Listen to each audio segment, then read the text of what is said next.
সবাই মিলে একসাথে ভাগ করে খাওয়ার আনন্দ পাওয়া যায়। সেই শিক্ষা কি আর তোমরা পেয়েছো? তোমরা তো এত কিছু জানোই না। এটাকে লোকে কিপ্টে পোনা বলে মা। এইটুকু খেয়ে কারোর পেট ভরবে না। থাক থাক, তোমার সাথে আমি এই বিষয়ে কথা বলতে চাই না। তোমাদের হাতে সংসার দিলে দেখছি আমার সংসারটা একেবারে মাটি হয়ে যাবে। বেটে মাটি বিক্রি করতে আর বেশি সময় লাগবে না। যাও যাও, তোমরা এখন এখান থেকে যাও দেখি। আমি তোমাদের কথায় বেশি খরচা করতে পারবো না। আর হ্যাঁ, কান খুলে শুনে রাখো, আজ রাতে সবাই একটা করে রুটি পাবে।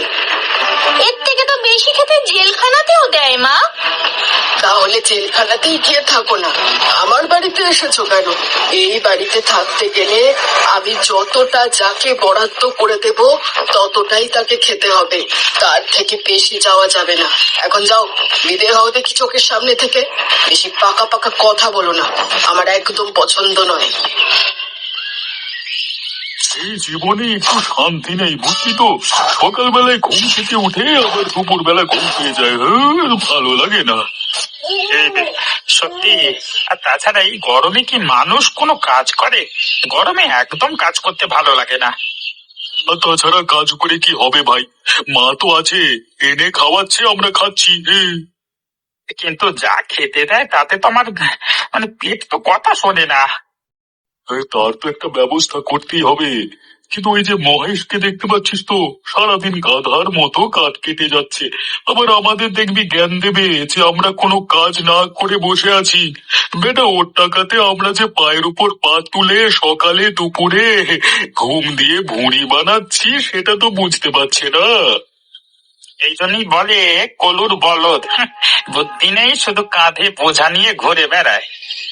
এই কাঠগুলো কেটে নিয়ে আবার কত দূরে সেই শহরে বিক্রি করতে যাবে আজকে বিকালে, আর তারপর কালকে এত কষ্ট করে রোজগার করা সব টাকা এনে মায়ের হাতে তুলে দেবে।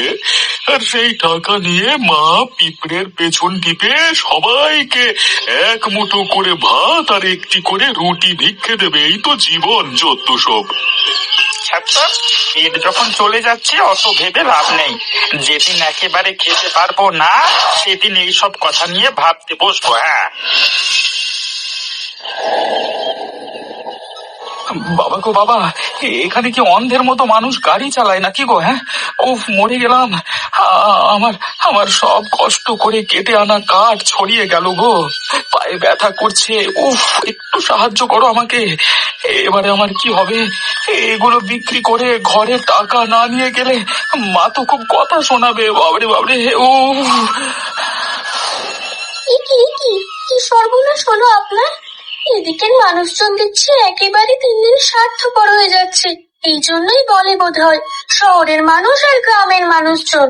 আরে আপনারা দেখতে পাচ্ছেন না যে একটা মানুষ এরকম গাড়িতে ধাক্কা লেগে পড়ে গেছে? আর আপনারা কেমন, হ্যাঁ, নির্লজ্জের মতো নিজেদের কাজে চলে যাচ্ছেন, তাকে একটু সাহায্য করছেন না। আরে উঠুন উঠুন, কি হয়েছে আপনার? কোথায় কষ্ট হচ্ছে? পায়ে ব্যথা করছে খুব। তাছাড়া আমার এত কষ্ট করে আমার সব কাঠগুলো তো নষ্ট হয়ে গেল। এবারে কি হবে? কিচ্ছু হবে না, কোনো চিন্তা নেই। আগে নিজের শরীরের চিন্তা করুন, তারপর অন্য চিন্তা করবেন। তবে এটাই ভাগ্য যে আপনার পা ভাঙেনি, অনেকটাই কেটে গেছে, তাই এরকম ভাবে রক্ত বেরোচ্ছে আর আপনার যন্ত্রণাও হচ্ছে। দাঁড়ান, আমি ডাক্তার ডেকে আনছি। একদম নড়বেন না এখান থেকে। শুনুন, ধন্যবাদ আপনাকে। আমি এতদিন সেই কোন বহু দূরের গ্রাম থেকে এখানে আসি, কিন্তু কোনোদিন কেউ আমাকে সাহায্য করে না। আমি এত পরিশ্রম করি বলে আমার বাড়ির ভাইরাও আমাকে একটু সাহায্য করে না। কিন্তু আপনি একজন অচেনা মানুষ হয়ে আমাকে আজকে সাহায্য করলেন এই বিপদের সময়, সেই জন্য আমার খুব ভালো লেগেছে। আপনি না থাকলে যে আমার কি হতো সেটাই বুঝতে পারছি না। ঠিক আছে ঠিক আছে, এখন আর বেশি কথা বলতে হবে না। আমি ডাক্তার নিয়ে আসি, আপনি সুস্থ হন, তারপর না হয় কথা বলবেন। আপনার সাথে যে আবার আমার দেখা হয়ে যাবে আমি কোনোদিন ভাবতে পারিনি।